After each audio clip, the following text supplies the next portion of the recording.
Okay folks, I want to run through a couple of the corrections from the work that you've done today. So you can see I've got my protractor at the ready and I've got a couple of drawn out for you, and I'm going to show you how to draw a couple more if needs be. So first one, as I said, look, they give you an example of what it looked like, and all you got to do is you can measure it using your protractor from the picture on the textbook if you wanted to.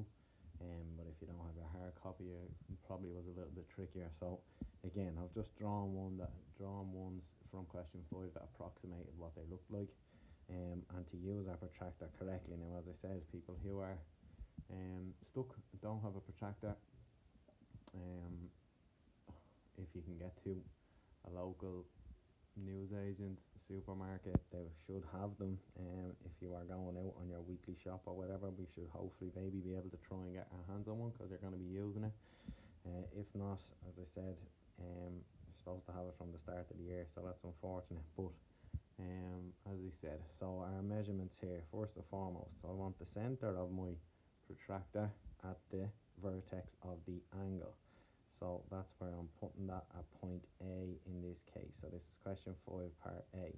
I'll put that as accurately as I can along that straight line. And we see where that measurement then goes up through the protractor. Now, if you're stuck, as I said, we can extend that line. We want that to go longer and longer and longer along there, so that it hits and it gets to the edge of the protractor. If you want to see it like that, if it gets to the edge of the protractor, we can make the line longer so you can see exactly where it hits. So that's what's happening there, and you can see what I've done is we can pop that in and we get a measurement. Well, that's exactly 45 there now. So once I put that extra measurement in, we can see where we're at. Okay, so that gives me a measurement of 45 degrees, nice and simple. Okay, so that's the way to do it. Now, some of you are asking about the larger angles. You can see what I've done there. I've split it up into 2 parts. So this is the angle that I'm looking at all the way around there, and I've split it into 2 parts, nice and simple. We know that a straight angle is 180 degrees, so I've kind of carried on a dotted line there. I know that this section, this part here that I'm shading in now, that's a straight angle. I know that that's 180 degrees. So what I can do is I can then measure the second part. So again, I can just go from the dotted line out to where my vertex is, and I can measure that then to be 40 degrees in this case, and you can see that that lines up quite well.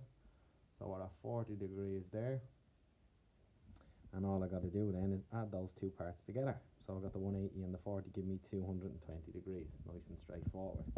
When we're drawing angles then, doing our own, what I would suggest doing is to start off with, we have to start off with a point, and we want our protractor to sit at that point.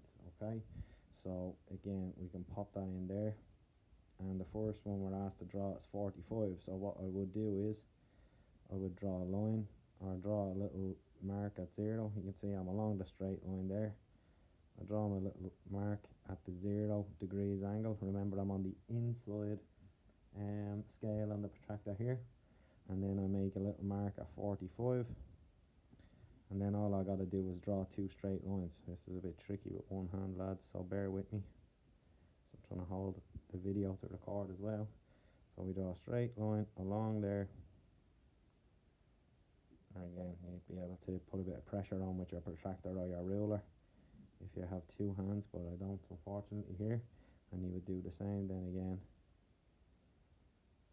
and we'll make our angle 45 degrees, nice and simple. Okay, so we'll do the exact same thing for an obtuse angle in this case, or sorry, I shouldn't say that, so say a reflex angle, because it's bigger than 180. So again, I'm going to start with my start point, and I'm going to keep my protractor there. I know a full 180 degrees is going to go from here to there, so I know that would be right the way around from there. So if I start off by drawing a line here, if this is where our angle is starting, it's going to go all the way around here to get to 180. Okay, so I know that that much is 180. And what I'm looking for 200, so I need another 20 degrees on top of that. So if I continue that straight line along here, you can continue that straight line along here, and then I can just make another 20 degrees. So what I would do is I'd turn my protractor upside down and then start again. So I can start from 0 on the inside here, and I only want another 20 degrees. So I'll mark that there. So I'll mark that at my 20-degree mark as best I can. Again, I'm only using one hand because I'm holding the iPad to get the video made, so it might not be as neat as you would hope, but you get my drift. So from here to where that line is going to go, that line's going to go from there to the center, if we can see that.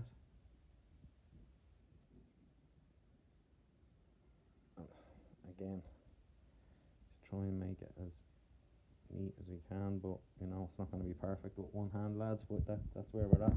So you can get that, and we know that the angle, I'll get rid of this line now so I can rub that one out, because that's just marking where the 180 was. I'm not interested in that, I'm interested in the 200. So I want that full angle there now, and that's our 200 degrees. Okay, so that's the kind of way that we would do it all in. Alright, so as best you can, as I said, it's easier with two hands, lads, so we should be able to give that a good attempt and see how we get on with those. Thank you.